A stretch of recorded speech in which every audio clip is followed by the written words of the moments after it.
Thank you, Amy. So kind of you.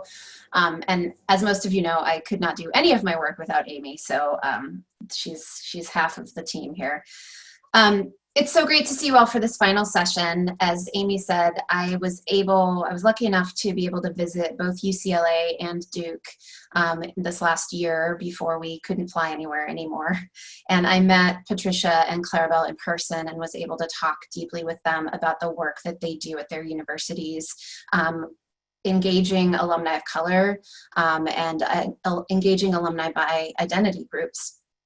And they both really stood out to me as just doing this work so well and being so thoughtful about the way they go about doing it. And what's exciting about the digital nature of Engagement Summer Session this year is that we could actually hear from them when normally we wouldn't have been able to fly them out. So it's really spectacular to be able to be here in conversation with them. And we really were thoughtful about wanting to end with this particular session because we want to give us all some very practical takeaways, and we wanted to speak with our peers who are doing this work well so that we keep this in a place that is not theoretical, but that is action oriented. And so I hope we can all go into this session with that thought, and we will definitely look forward to following up, especially with CROs, but others in the days to come on how we can take everything we've learned over these 6 sessions and put them into practice, put things into practice and change. So without further ado, let's get to the most important people on this call. I'm really delighted to introduce 2 wonderful women. First, Patricia Nguyen, who's the Senior Director of Diversity Programs at UCLA, who has for the past 10 years served in multiple roles in multicultural affairs, diversity and inclusion work in higher education, ranging from intercultural living and learning communities, multicultural Greek life, summer bridge programs, multicultural centers, and social justice education. And also Clarabelle Peguero, who's the Senior Director for Volunteer Engagement at Duke University. Dr. Peguero has over 20 years in higher education administration, started her work with students, and now is in the alumni space. In her current position at Duke, she's responsible for volunteer engagement of over 16,000 alumni, which includes creating and developing processes and procedures with the goal of improving efficiency and the overall experience. You can see why we get along. So I'm going to have Patricia and Clarabelle give each of you just a quick snapshot of their institutions so you can understand the difference in size and scope and similarity to UW, which I think helps us set the context and also say anything they want to say, and then we'll get into some questions. So Clarabelle, why don't we kick it off with you? Sure. Thank you so much, Ellen, Amy, and Rabia for putting this together. It's always humbling to know that the work that you're doing is so well received, not just on your campus and with alumni, but with other colleagues. So thank you so much. We are hoping that this is as engaging as possible, so please feel free to ask us questions throughout because we aren't the experts. We just happen to do this and are blessed to be acknowledged for our work. So thank you. Duke University, people think it's huge because of its basketball program.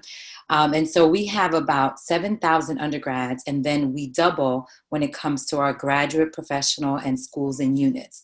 So now we have actually become more of a 51% graduate, professional, schools and units. So that's something to know and to highlight. My boss, she's a graduate of the class of 1983, and when she graduated, 98% of her class was white with her. So that's what it looked like in 1983. And today our students are over 52% are considered students of color. So we have a large Asian American population. Second is our Black students, and then we have Latinos, and then Native American students continue to grow in numbers, which is wonderful to see that. So you have to recognize that as we're working with alumni, for a lot of the volunteers, especially in the 80s and 90s, it's not the same school that they're used to. It's a whole conversation that you need to have. And then you have to work with students that possibly didn't have a wonderful experience. And now we're trying to have them have this nostalgia for an institution and want to give back. And so that's really what my work is like. I work with all of our affinity groups, so not just identity-based, but also interest-based. So it could be a fraternity and sorority or the band. I think about the band very fondly and their work. So I do interest as well as affinity groups. As far as affinity groups, we have 4 that are chartered, which means that they get staff support. And that's our Black alumni, our Latino alumni. We just created our Asian alumni group, and our LGBTQ plus group has been around for a while. Things to know is that it was hard to not have an Asian Alliance group. When I started 4 years ago, we didn't have one. And it was because of how much people were saying how hard it would be to start. And so I do hope that today we can talk about how do we remove those barriers. You're going to hear a lot. There's going to be a lot of advice on what to do and not to do. But if you come at it from the most positive lens that you can, then you'll be successful. And you'll hear from people along the way. But I think that in our journey in creating the Asian Alliance, we heard a lot. But I stood strong because I knew it was important that we had it. And so you could imagine it was the question about South Asian versus Asian, international, Southeast Asian, you know, where did it all fall in? So we got a lot of questions about that, but proud to say that a year later, it's a phenomenal group that really has impacted our alumni group. So I'll stop there and then I'll let Patricia go and look forward to the questions. Good morning or good afternoon almost, everyone. I would like to echo Clarabelle's statement around sort of expressing gratitude in terms of people making space for this important conversation that is not only timely, but unfortunately timeless, given sort of the pervasiveness of racism. So I just want to acknowledge that. I hope that this has been one of many conversations and more to follow. To give you a little bit of context about UCLA, we enroll about 44,000 students at one time, and our alumni population is about 500,000. For a school that just celebrated 100 years, we're a relatively large alumni community, and we have contact with about, I'd say, 60 to 70% of them in terms of valid emails and valid addresses. So that gives you sort of a context of the outreach piece. I am very lucky, and it's been a while since we've been able to do this, but we've been actually able to look at our data, and so about 25% of our alumni identify as from a racial ethnic minority. And in the first 5 years of my time, we went from about 300 self-identified LGBT folks to about 3,300, and we can talk about how we got those numbers there.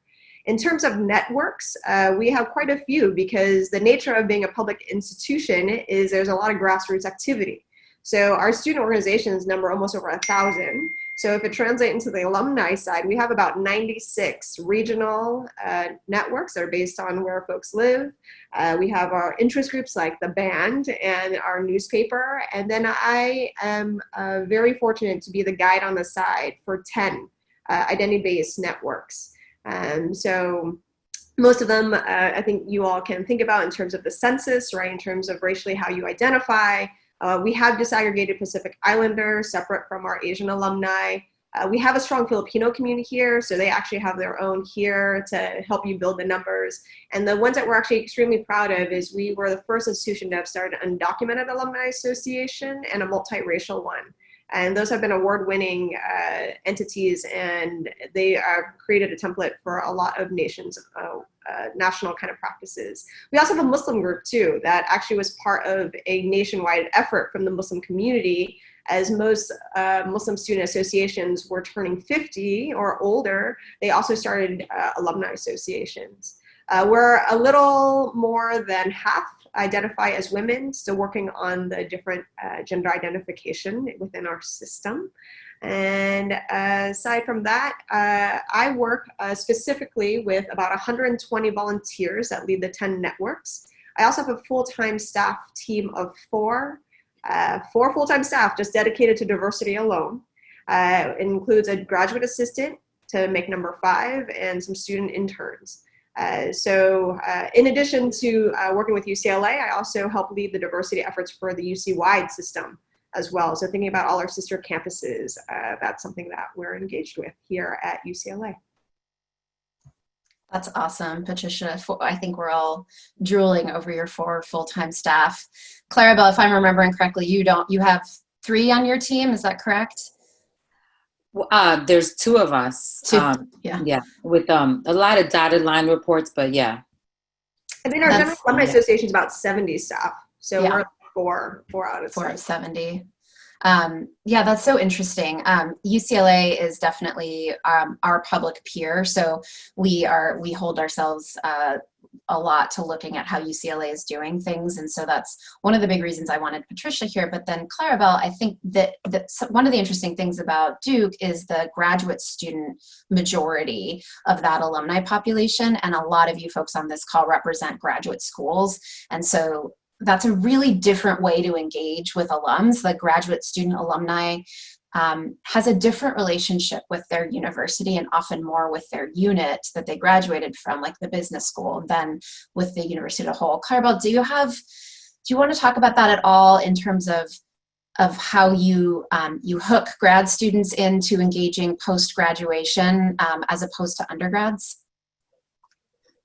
It's probably the easiest because we recognize that once a graduate student decides on Duke, then they really are using the whole name and the network. And so there's this level of love and connection that they already have, which is wonderful. We work really closely with our schools and units to make sure that we are in lockstep in the work that we're doing, making sure that if there's a regional event that they know about it, that they know who's attending and all of those things. But we have found that we have really connected with our graduate students and they want to participate in our affinity groups in numbers, and they want to serve as leaders as well, which is absolutely fascinating to see that. So it brings a unique approach. Our doula group, one of the co-chairs is actually a MBA student. So he never even came to campus until working with our Latino alumni group. So that was fascinating walking around with him. I'm like, oh, wow, you missed this whole experience. So I think we're used to it. We enjoy having the variety of voices and connection. And a lot of them share what their undergrads are doing. So they'll forward information to us. So that's always very, very helpful. Now in the world that we're in today, I just got off a call with all of the graduate units because now the emphasis on affinity group programming and racial justice programming is now heightened. It's a university mandate. The president has written a letter saying that we need to do 5 things. And so now they're all like, I probably was the most popular person at Duke for a minute because now everyone really is like, what do we do? How do we do it? So there will be a spirit of collaboration, but a lot of it will be work that we're already doing that they kind of just join us in doing. So it's exciting. Yeah, that's awesome. I want to get into some of the work that you're doing now, and I'd love some examples of how we could get started on some of this work. But I want to talk first about where it begins, which is working with the students. So both of you have, I believe, staff members who work directly with students and work really carefully with the student population to bring them into the alumni population and to bring them into leadership roles in these identity groups or in any affinity group. Patricia, you want to talk a little bit more about that?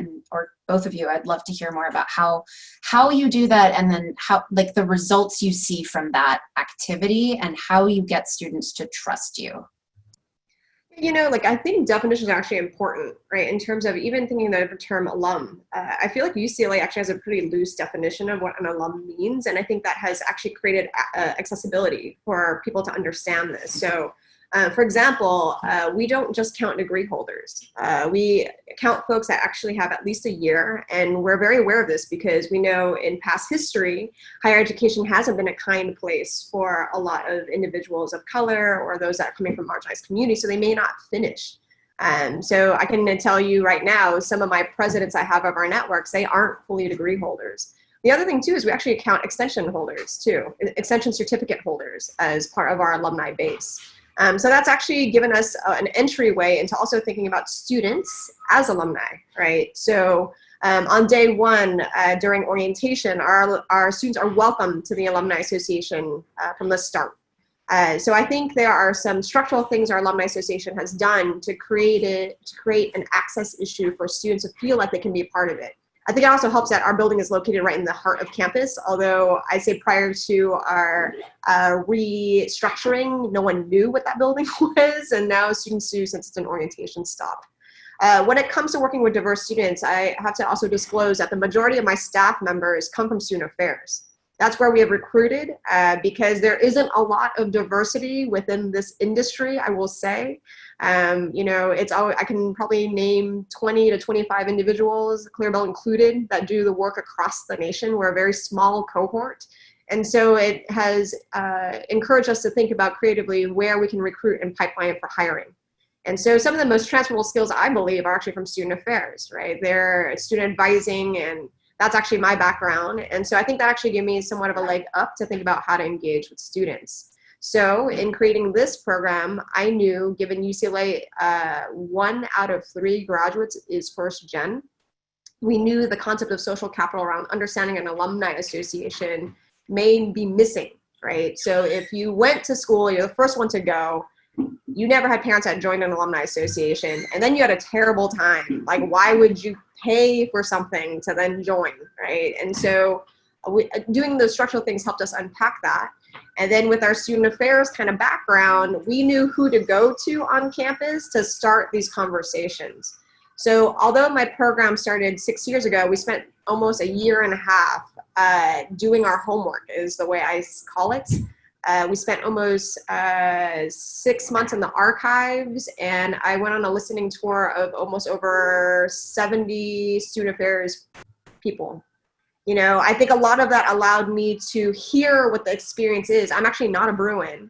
I needed to know that I can carry the culture with me as I meet new alumni and meet with students. If I can say I know the historical legacies of exclusion and inclusion at UCLA, I think it's going to make me feel more authentic with folks instead of like putting the labor on students to tell me all about the African Student Union, you know, tell me all about the Queer Alliance.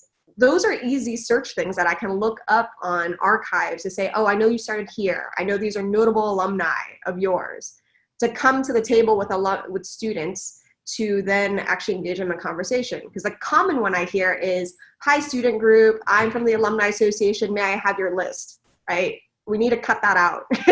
It's too, one, it's eyebrows will raise, and 2, it's like, what are you gonna do with this list? And I don't know you, so why are you gonna talk to the folks in my community? So that building of institutional knowledge is really important to working with students. And then secondly, working with the student affairs staff. But I'll pause there because I know Clarabelle, I see her nodding. So well, I think everything you said, Patricia, one, I'm very sad because when you said that the reason why you guys make alumni so early, it was actually very commendable.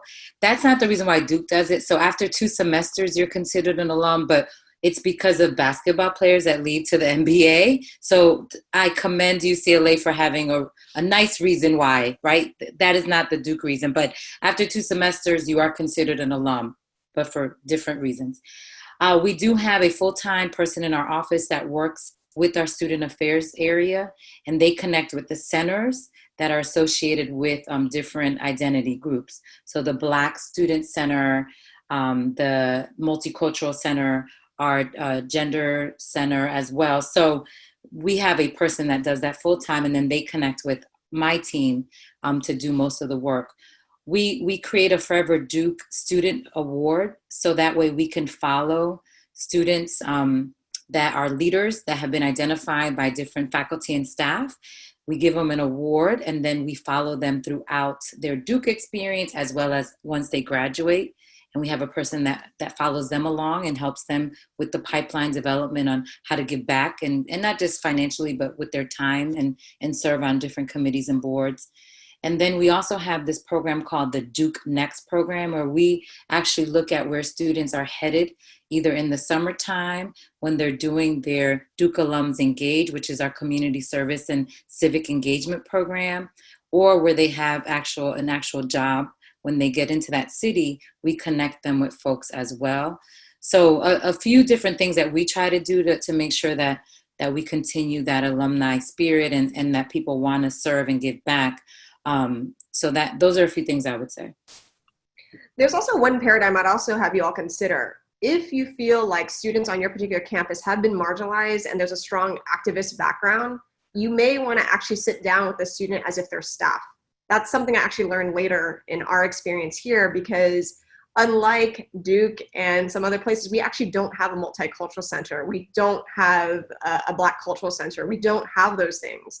And so most of that actually rests with our student organizations. And so I almost have to treat them as, thank you for doing this for the university. You have put so much work to creating space for our marginalized students. I'm in the face of the challenge of the university, right? And so referring them to as like student leaders wasn't sitting, and that's something we had learned over time. But in that same note, it's also honoring the legacies of these student groups. So one of the first projects I did after spending so much time in the archives was going to student groups and saying, hey, you all literally should take up space in the library. Like, your history earns a spot on this campus. How about doing an archive project? Which was great data for us, right? So I got to see the rosters, I got to see the board members, but it was like this joint project instead of like hand over a list. This is something I was offering as a benefit to student organizations, was let's get your history in the library, you know? And so that's one initiative if you want to give it a try, that I think actually got received really well. The second one, because I know UW, I actually have a lot of friends that work there. The culture show seasons are actually really popular, you know, and that's where alumni come back. You know, if you think about the experience of dancing or performing or writing for a culture show, it's a lot of time. It's almost like a 4-credited class. And so we started doing quote unquote tailgates for culture shows, and that has been a really popular idea for those that may not like athletics. You know, why not come back and have a pre-reception before watching the show together? So 2 tangibles if folks are interested. I love that. And thanks for shouting out. I mean, our Ethnic Cultural Center is amazing. Office of Minority Affairs and Diversity, they do amazing, amazing work with students. And I know a lot of our peers are on the call here today, and we're appreciative of that. So it's like that legacy is there, but it's that bridge from that to alumni that I think we're still kind of working on. I absolutely love the idea of cultural tailgates, because don't tell anyone, but I would rather see a culture show than a football game personally. This is being recorded, I shouldn't say that. So many questions are coming in. One quick thing I want to get to that we talked about briefly before is data. So this is the boring and ugly question. I'm sorry, everyone, but we have a struggle with knowing which of our alumni are people of color. So I did a little digging and was able to really understand what's going on with us. You know, we do have race or ethnicity data off of the student's application up to a certain point that has come over into our database, and then we didn't collect it anymore because that wasn't the intention of that data. The intention of that data was for an application, and so we felt like it wasn't appropriate to bring that in and use it for then like further alumni or advancement purposes, is my understanding of that. So we have really rough data in terms of understanding who is part of a community of color. You both have gotten around that in a lot of really good ways, and I'd love to hear more because we think about that a lot. So how do we bring alumni of color in without knowing who they are to start? And so would love, Clarabelle, you were talking about how you built the Asian Alliance, and I think that's an awesome, but tell us more too. I mean, you have probably lots of experience. Well, you know, to Ellen's point, we do use the how they self-disclose when they apply to the university, and that does carry over from the student system to our alumni system. So that isn't one of our issues, but we do have a hard time collecting LGBTQ plus data. And so people have to self-identify. They can go to our network and update their information and can click on a box there if they would like to share that with us. We don't promote it, you know, we don't make it public if that's something they don't want either. So that's something that we want to make sure that they understand, that that's a private checkbox that would help us invite them to certain things, but it isn't something that we're sharing with other people, which is very, very, very important to a lot of members in that community. So we want to acknowledge that. I think with our Asian Alliance group, it was people that checked their box when they applied.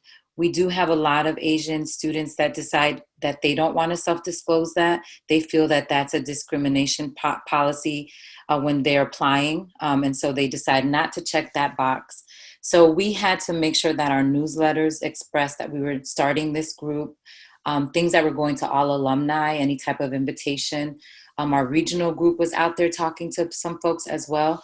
And it was shocking to see the amount of people that said, please include me, please include me. But we already had started with such a heavy database already. But I love the fact that we were able to get even more people that had that interest in sharing where they came from and who they are. I really am impressed with UCLA and the multicultural piece, because I think that's another reason why people don't identify, because the boxes just don't fit who they are. And so I think that's probably another place for us to head as well. So something to think about. I actually love data. Data is, I moonlight actually as a doctoral student, and my research area is actually around Indigenous alumni. So when it comes to data, I want us to also have a diverse definition of data, right? So there's the pure numbers, right, of the composition and the percentages. That's important. But the other source of data that I think we often undermine is the qualitative side, which I think our industry is actually built on, right? Our industry is built on creating relationships, nostalgia, new memories with alumni. And so thinking about that kind of data is something I always tell folks to also consider. Think about this as a mixed method approach to understanding our alumni. When it comes to demographics, I often think it's a conversation that actually rests whether we have it or don't have it. And I think it's actually more complex than that. There's three areas that you got to really think about: your data source, the quality of that data, and how editable it is, and how it sits in databases, right? And that's where I see most of the barriers when it comes to diversity data around. We are lucky that we have a good relationship with our registrar, so the data has migrated, but the data hasn't been clean throughout all the generations. And so a big part of my startup here was understanding the quality of our data, right? So I know data, it can be a passion project for some, and diversity. So for example, of a place that I had to think about was, why is there a bunch of Filipinos being pulled when we pull Latino data? I found out at some point, someone probably had a good intent, took a bunch of last names and was like, these sound Latino, let's add them to the Latino group. So it's also really important to think about the data quality as you think about storage and looking at it.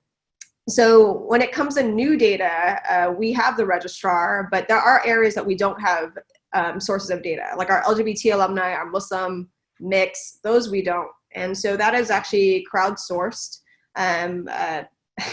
My first 2 years, we actually decided to hold a booth at 7 different prides across California to see if we can portray UCLA out in the community, right? Which is a great way to build our brand. But we had signups for like little tchotchkes and stuff like that. And that grew our list quite a bit.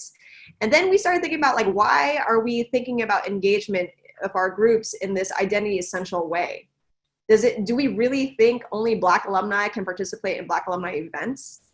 And so another source of data that we started looking at was going back through all our newsletters and seeing people that clicked on Black related articles or LGBT related articles. And if they demonstrated a click rate of a pretty high amount, we actually then ask for permission and say, hey, would you like to be added to this list?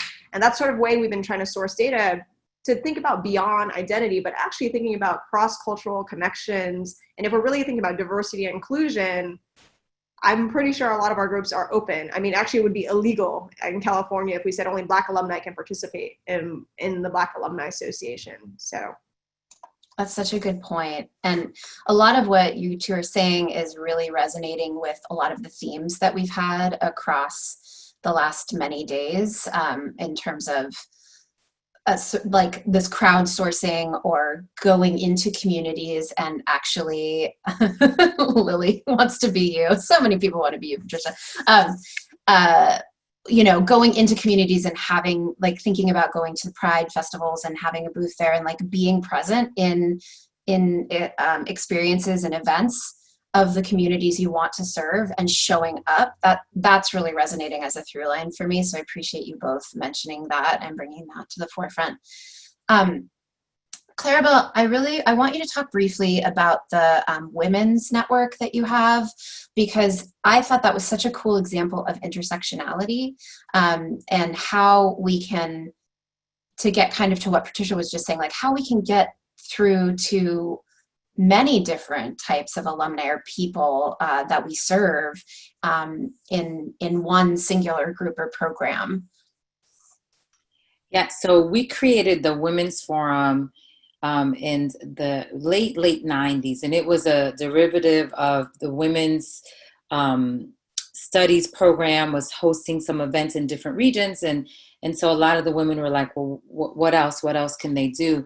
And so we have about 25 chapters or regions is what we call them that match our 20 top 10 and 20 regions as well. And so we invite women to get together to have conversations that really uplift women issues, and they're able to talk in a safe space. What we have found, though, is that our women's group in DC decided, hey, why don't we have a Women's of Color spin-off? And that becomes an area where we get together. And 2 years ago, we actually hosted a conference with over 800 people, 800 women. And it was the Women of Color group that decided, why don't we do this? And so I think that's what we're seeing is that the Women's Forum group is allowing for LGBTQ folks to have some intersection and to have conversation. So it's really allowing for it to be more of a collaboration amongst different identities. And that has been great to see. One thing that I will add about data, and I'm not a data lover like Patricia, but I will say that you have to really wonder, what is the question you're trying to answer? So a lot of times we want to say, are people involved? Are people involved? That's what who's engaged? Who's engaged? We found that 15% of Duke alumni are engaged, but we also found that 35% of alumni of color are engaged. So we are engaging alumni of color at a higher rate than our white alumni. So I needed to tell people, stop asking me who's engaged, because we have that down. What we didn't have down is how many alumni of color were actually hosting events, how many of them were actual panelists and speakers, and how many of them were actually on our regional boards and as leaders in our DA board. So, and how many are getting awards. So I had to shift our conversation about who's involved, because we were involved, that we were going to events at great numbers and larger numbers than our white counterparts a lot of times. However, we were not in the leadership roles that we needed to be in and developing that pipeline. And so that is what my team of 2 has really been focused on in the last year, and being intentional about that. And that's really helped shape. So when I look at the award winners for this upcoming year, we were able to increase that by 50%, having more alumni of color getting awards. So I think just be very mindful. What is the question you're trying to answer? Because it's very easy to say, who's engaged? I mean, I think we ask that all day, but then when you dig deep into the data, what's really missing? What are the gaps? And how do you analyze that differently? So I love that. Data doesn't help some of our groups, like American Indian, it just doesn't help, like it's too low. And so I think that's the question, because I've actually seen it as a barrier for people getting started, right? Not having data, so they don't start. Yep. Yeah, we talked about that. It's like, well, I don't know, so I don't know how to start. This is so helpful. I'm getting so many questions in, and I just keep asking my own. So I'm going to have to go to the audience questions, or I'm going to get booted from this job. But this is awesome. Lots of questions coming in because people are really enjoying this conversation. So one question that I think is really important is, and you two play a critical role, especially as you work with students in their bridge to alumni, but then also working with alumni and alumni of color in particular. How do you begin, or how do you see your part as the staff member in playing in the healing process with students or alums who didn't have a good experience at the university? Yeah, I mean, I think it's critical. We celebrated about 6 years ago the 50th anniversary of our first Black students to graduate. And we wanted to throw this huge campus extravaganza, and people didn't want to come, and so we had to go on a 10-city listening tour where we actually went into the different cities that had the largest amount of African-American alumni and had to sit through some very painful conversations and, just devastating to hear what they had experienced and to say, we're going to do better, we're going to do more and do different.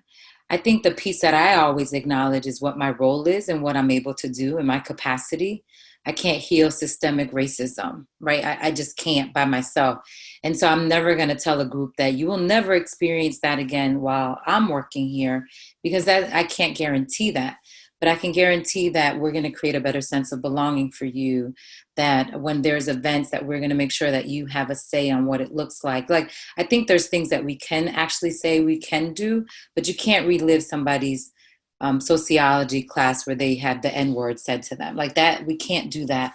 But there are some things that we can do. But I do think that it's very important that we do step up, we acknowledge the hurt, and we just are getting ready to do another set of surveys and asking some questions of our alumni of color to really understand what their experience is like, and to see our students today still dealing with that type of stuff. And the truth is, yes. So we've come a long way in some areas, but we just haven't in a lot. And remember that when we think about inclusion, it just can't be functional inclusion. It just can't be check a box, check a box. It has to be social inclusion for it to really be transformational. And so that's really what we're really trying to work on. You know, the role thing is really interesting for me.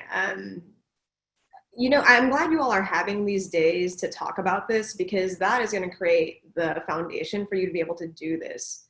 I think oftentimes we think about our external constituent as the one that we need to engage with, but in the reality is, in a relationship building industry, you are so much part of that, right? So as much as you know about yourself, because this work isn't for the faint of heart, I don't think.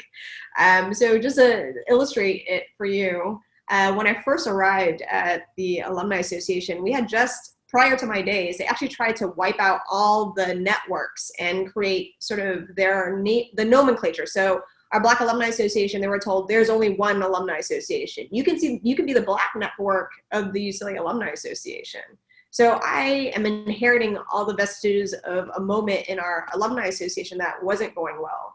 And so I actually remember my first 6 months, I could not get a meeting. I just could not get a meeting with anyone because they didn't trust the Alumni Association. And so the way I've built trust, it was just continually being consistent, right? Being consistent with wanting to check in. And even when they started inviting to meetings, I actually got wrong locations. When I got there, I was the only one that didn't get an agenda, and I wasn't allowed to speak. And then I found out from some groups a couple of years later, like, you know, we made a fake meeting for you, and then our real board meeting was another time, right? So, you know, that reality is real, and I think it's okay to acknowledge that and actually not be discouraged by it. And so the healing process for UCLA actually took almost 3 years. I couldn't actually even get a real sit down with our American alumni for almost 2 years, but it was this consistent demonstration. So I'd be sharing them articles and news, bias incidents that were happening from campus, saying, hey, I think your network should know about this. Is there anything I can do to assist? Showing and continually being consistent in terms of your directive is really important. The other thing too is also have your elevator pitch on why you're doing diversity.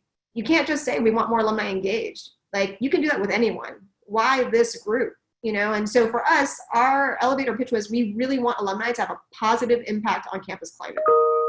And that became sort of our drum throughout the whole thing. And people were like, yes, down with this.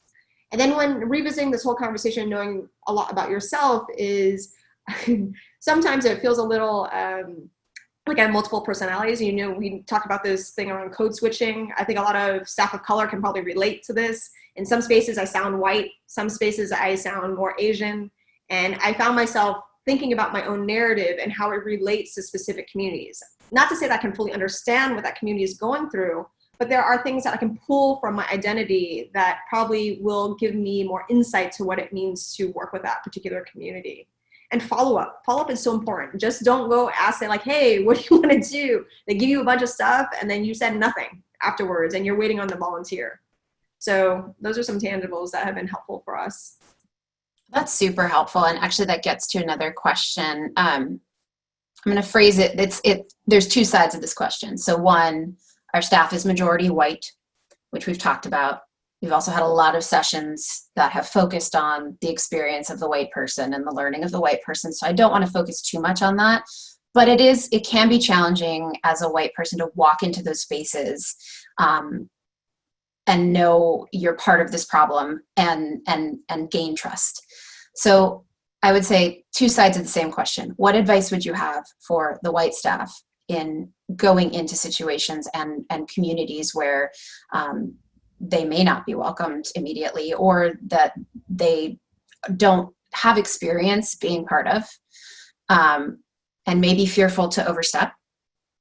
And then on the other side, for our staff of color, I think what you just said was great, Patricia, but like what advice do you have for our staff of color who are also going into these situations that are fraught and potentially emotionally exhausting for them? So would love to hear your thoughts on both sides, both perspectives. I had a student once tell me, Dean Peguero, real recognizes real. So I think authenticity is recognized easily. So I'm going to pose a question to you guys. So we need you to get to your chat box. I want you to think, and don't tell me who you're thinking about. I want you to think about a person that makes you feel important. Just think about him or her or they. Now in the chat box, I want you to put, what is it that they do to make you feel important?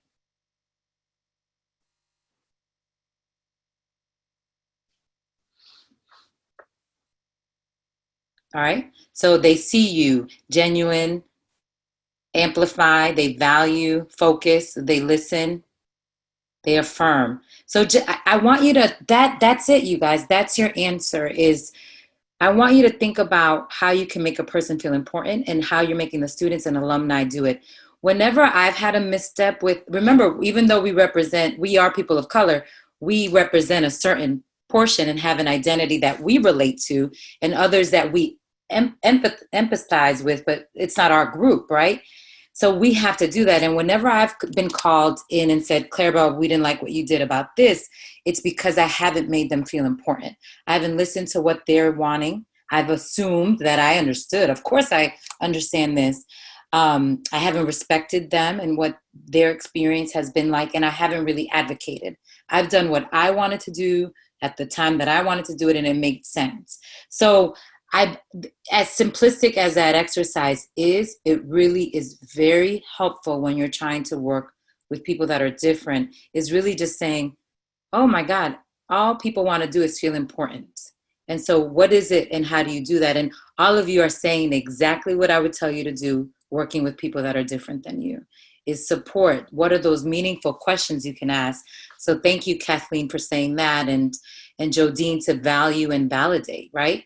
So just, I hope that helped you really think about it in a unique way. It's just like, oh, I got this inside of me because I know what it feels like when I feel important. So I'll answer it in the way that you asked it, but I'm going to start with the staff of color first. I feel like through the experience that I feel like I've gone through for the last 2 months, where the race conversation became so apparent, I found myself annoyed in certain places, and then unfortunately, and I say this intentionally, unfortunately grateful for other spaces, right? So one thing I had realized is, whiteness creeps. Like, whiteness is very pervasive. And I think prior to these months around thinking about Black Lives Matter, I can see how complacent I was with whiteness, that in some ways our industry is dependent on, right? Like, this is higher education is an institution that is part of the racist structure, right? And so having those conversations with yourself on how much do you align with whiteness and not, I think were really powerful for me and my staff. And so number one piece of advice is, as much as you love your team on campus, find some folks that are doing similar work and have another place to talk about it. It was like this almost like reunion of all the diversity practitioners. I felt like these past 2 months, everyone's reaching out to each other, trying to reconnect with each other, going like, do I sound like I'm okay? Am I doing this right? Because sometimes you can't rely on your own institution to find those resources, right? And I also think there is some reality around not actually sharing it in those spaces. There are some hard conversations you're probably gonna want to check yourself on, and it may not actually be safe to have those conversations within your own institution. So, create those networks. I know our professional network they have some spaces like that, but I think I think I'm happy to always chat with anyone. I'm pretty sure Clarabelle would be too. I think those are really important pieces to have as staff of color. Then the other piece too, is I realize how much, you know, even as a person of color who feels really strong in her identity, there are moments that I'm like still experiencing feeling inferior, right? And I have to remind myself that the skills that I have acquired as a person of color, sorry, white folks, you're actually in the deficit, right? So things around resilience or translating skills, not like literally linguistics, but like learning how to understand what I'm dealing with and making it make sense to me. Those skill sets are so important right now, and I think they're often undervalued. So one of the things that I saw was compensate me. I so appreciate that comment. One thing that I do with alumni is I do really acknowledge what they share with me as a real gift as an alum, right? Like as much as I want to, it goes anti sort of what we want to do as alumni. So really acknowledging their time and their energy with us as a gift is super important. To the white folks, and actually to the staff of color too, you know, you actually aren't going to be tested until you actually make a mistake, right? So there is no perfectionism that you can actually put into this space. If you're going to try to do this stuff so you don't offend people, just get over it. You're going to offend people. And actually the true test of whether you're authentic or not is how you recover, right? So if you think about how people learn about their marginalized identities, we often learn about these identities through the face of marginalization, right? I understand we have actually more practice understanding our social identities through negative experiences, right? And oftentimes I don't want to wish that on others. You know, I used to kid around as an educator. I'm like, when do I want to have the socio-political awakening for this student? Finals is just around the corner. This is probably not a good time, right? So I say that in tongue in cheek to think about this process is messy, and you got to be okay with messy and being okay with offending people. It's just how you're going to recover, right? If you end up guilting and emoting all over the place, I think someone's gonna be like, nah, I don't think this person knows himself well enough. I don't know about this. But if you can respond in a timely way, it demonstrates that you can do it with your head and heart and hands, you know, I'll give more kudos to that and want to work with the relationship more. I love that. That gets to a question that we talked about a little bit, but when you enter into this work, which we've been doing, but we're entering into it in a much deeper way now, we all have to, you will receive critical feedback. And you will receive it from the communities that you are trying to reach and serve, and you will receive it from people who are just not ready for the work that you are doing. And I want to know when you listen to that, when you don't, and when you listen and act, when you listen and educate, do you do that? And when you just ignore. Because I've seen the things that come into the UW Alumni Association general email when on silly things like having a speaker of color that are just really hard to read. So there's kind of a spectrum there, but like, yeah, when do you respond to the haters or just the people who are upset? Yeah, so I'm going to share a story. We did a town hall with all 4 of our identity groups, and I wanted our Black identity groups or leaders to have a big role in it because it was after George Floyd, and so I had the other groups kind of play a smaller role. I had my boss do the introduction, a white woman, and the Black Alumni Association had the chairs, who I have a very good relationship with, had this huge meeting with myself, my boss, and 2 other people because they did not like what the agenda looked like. And so to your question, Ellen, is when do you speak up or when do you say anything? And to Patricia's point about how you're working through your own identity, I am a Afro-Latina. You know, my parents are Dominican. And to me, I always thought Black and Latino, I always thought we're one. You know, I understand the plight. This is who we are. And at that moment, I had to allow them to express themselves, to share their thoughts about what needed to be done different. And we needed to come to a resolution. But I also couldn't let that moment escape without sharing who I was with the leaders. But I didn't think it was the right time to do it then. So I do think you have to really think about time and place is so important. And recognizing that we're all learning and growing. And this has been such an experience for me because I have really in my mind thought we were one. And this experience has taught me we're not. And I have to acknowledge there's a lot of similarities, but there are a lot of differences that really I have to acknowledge at that point. And so I think that once you can do that is take a moment and not take it so critical, so personal, and just take your time to reflect, that you will see what are some things you could have done different. How do you open up and be just really listening to people and what they have to say. As far as getting those emails, we got over 500 emails about the town hall and how could Duke do this, and are we now Trump country, whatever they said. And you delete those. You say thank you and just delete those. And then the ones that ask about the recording, you say, sure, this is the time you're going to get it. I mean, I think if you know where you're coming from and why you're doing something, you got to recognize that you are going to get some people that won't ever get it. And then there's feedback you have to listen to and say, okay, what could I have done better? So when they said, we don't think a white woman should open up this town hall, okay, that was something I was like, I got to listen to this. And in my mind, I'm like, she's my boss and she should do the welcome, right?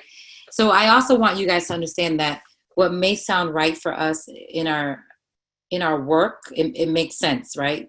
Your boss opens up a program, but sometimes it is not okay to be in some spaces.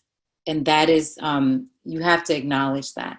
And we have a hard time with that because we want to be everywhere.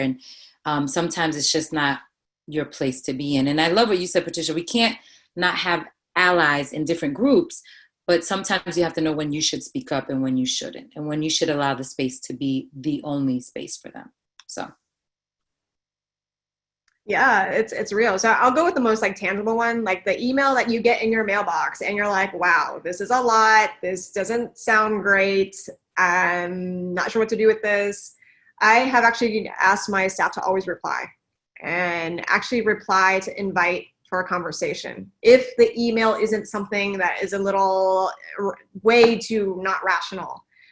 Interesting enough, lessons learned is people then, we get sort of these different responses. One, let's engage, and then we actually have a phone conversation, and they actually then understand our mission, right? So Clarabelle's concentration on knowing what your mission is around this needs to be very, very clear if you're gonna choose to engage in feedback. The second group is, wow, I am totally embarrassed. I thought I was just sending an email out into the internet and did not think we were actually gonna get a response. Whoa. So they engage with us and they actually have become volunteers, right? So, and then there are some that are like, this is just not constructive in any way. I don't think you're gonna change your mind. So it's an email that goes, hi, thank you for the feedback. These are other areas of our alumni association you may want to engage with. Diversity doesn't have to be the area, like name it, right? Name it for them. And we can remove you from this mailing list if you like, right? So there are ways to think about those one-time kind of piece of feedback pieces. In terms of thinking about folks that are more long-term, I hope that you all develop relationships in ways with your volunteers that you can actually hear the feedback, right? And you just know at the beginning, you're just gonna get a lot. You're gonna get a lot of feedback. Find the truth in what you think is helpful and just toss the rest. But I've definitely had folks really comment on how I was approaching my work. So the other thing, in addition to the mission, is really understanding why you're doing what you're doing. So the only way that it works for me is I actually have to come from a theoretical background, right? Like we need different languages to talk to people via feedback. There's some people you can talk in terms of it's a heart conversation, right? We think diversity is important because it's a moral obligation. Then there's some folks that do talk about it through a business lane, and other people that talk about it as, a case for, morale.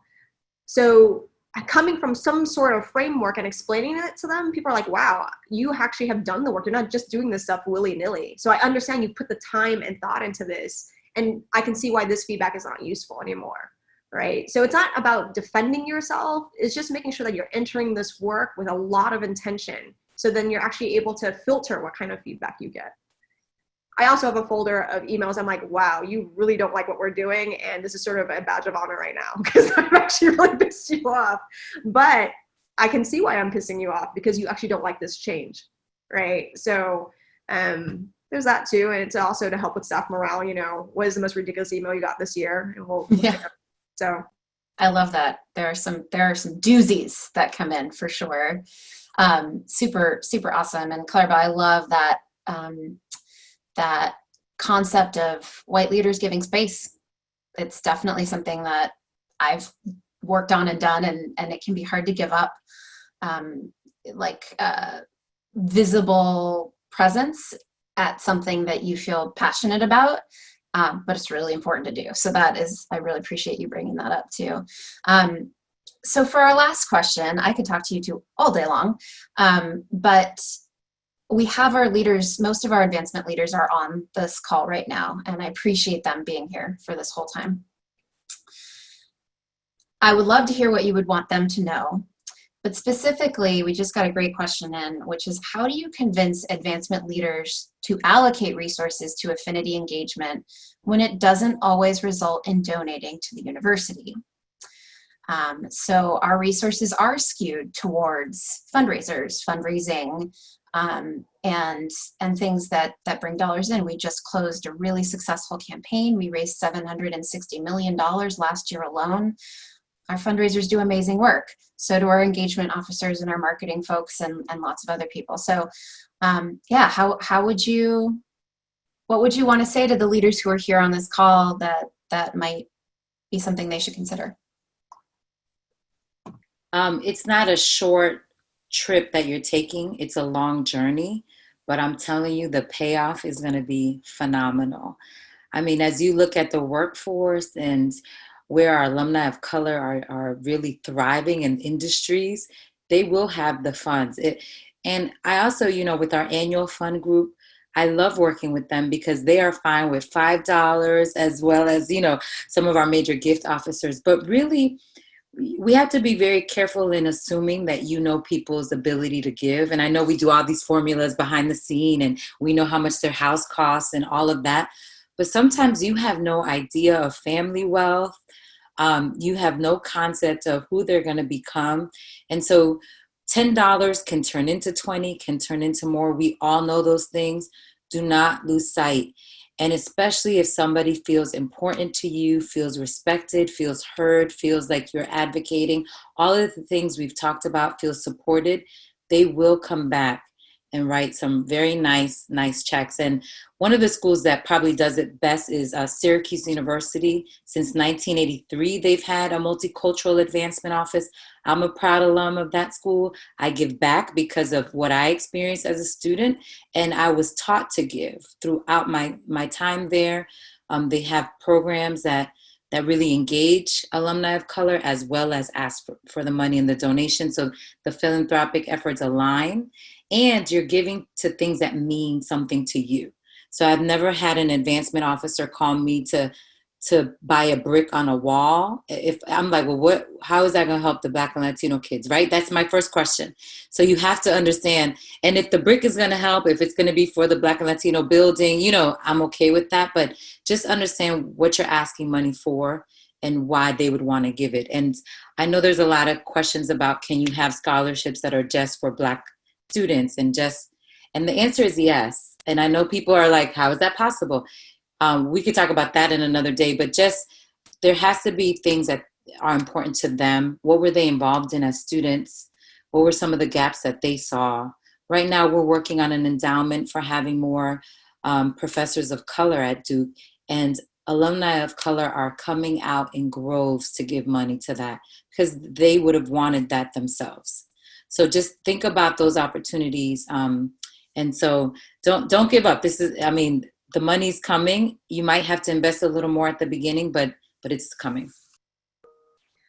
Also, don't assume that the money is not there, right? So one of the studies that I did probably in year 3 of mine was because so many of our groups, as much as I didn't want to do fundraising, so many of our groups are dedicated to fundraising. So I have to play in this game. We actually don't have a comprehensive person that looks at diversity fundraising. So actually, let's say a Latino alum could be hit by 6 different development officers, one from like a Latino studies program, one from like a health program. That is not intentional, right? Like that does not, I think that not bode well for any of us to have this disparate kind of ask system. So the money is there, but also the way we structure it is problematic at UCLA, which we're trying to work on. The other piece is when I actually pulled the data, we looked at it and we're like, this is really interesting. So if we took out the giant outliers, like the $1 million gifts, and looked at sort of within a reasonable kind of giving place, we found that alumni that identified as quote unquote diverse were giving at the same rate as our white peers. But the difference is there were more prospect managers and advancement officers assigned to white alumni than there were of alumni of color, right? So now, if you can only imagine, if they are afforded the same kind of advancement resources, would the amounts given be bigger? The other thing too is take a look at your donor data, because your donor data is actually probably more accurate than any other data because we're getting donations in. And so when we looked at that, we actually found out that our 18 to 24 African-American folks were actually giving at a higher rate, and our American Indian folks from 60 to like 70 were giving at a higher than the average rate. Of course, there's some like population numbers skewing, but that was actually really powerful data to show the advancement officer. The other issue is that the fundraising business in general. Unfortunately, I think development officers turn over too fast. That's been my experience at UCLA. We often see someone in a position maybe 2 to 3 years, they do well on a campaign, and then they move on. And so that doesn't bode well for our working long-term relationships with diverse communities. Like, how do you ask for something that's so personal with a new development officer? I've gone through 4 different scholarship fundraisers during my time at UCLA, and I've only been here for 7, right? So it's hard to keep rebuilding these relationships over and over again. The other piece too, as you all know, systematic racism impacts the systems that we use to actually prospect, right? Zip codes. We know redlining exists, right? So when we think about these assets of pulling data from these banks that actually have racism in them, how will that ever get us to actually asking our diverse alumni? And then the last piece too is get clarity around whether you can give for race-based or not. I've seen so many development officers not have they're lacking the knowledge around how to talk about those things and actually don't understand the legal landscape, right? So please understand whether you can or can't do it, because I actually get donors calling me saying, so I heard this from a development officer, is this true? That should not be a question I should be asked, right? The development office should know that already. And then this is just a call for everyone. We know Prop 209 is up for grabs down here, but I know race-based giving and race-based kind of assets and programming is up in conversation this year. And that's something I hope development officers actually get engaged with. And I'll say this in a eye-opening way for me. Every time I meet with a development officer, I ask them, when's the last time you actually did something around multicultural competency in philanthropy? And I'm starting to realize that there hasn't been that at UCLA. Development officers, feel free to go to your community events. There are so many galas and fundraisers for nonprofits, probably not right now because of the pandemic. But that's actually a great place to prospect. You know, I've taken development officers to things like our Asian American Advancing Justice in Los Angeles gala. And we found out that most of the donors there were actually Bruins. So there are ways to think about this in more creative and more intentional than just thinking about databases and prospecting through the means that you're already being offered. And I just want to tell a funny story real quick. There was a Black alum from a very small town in North Carolina, and he was a chicken farmer.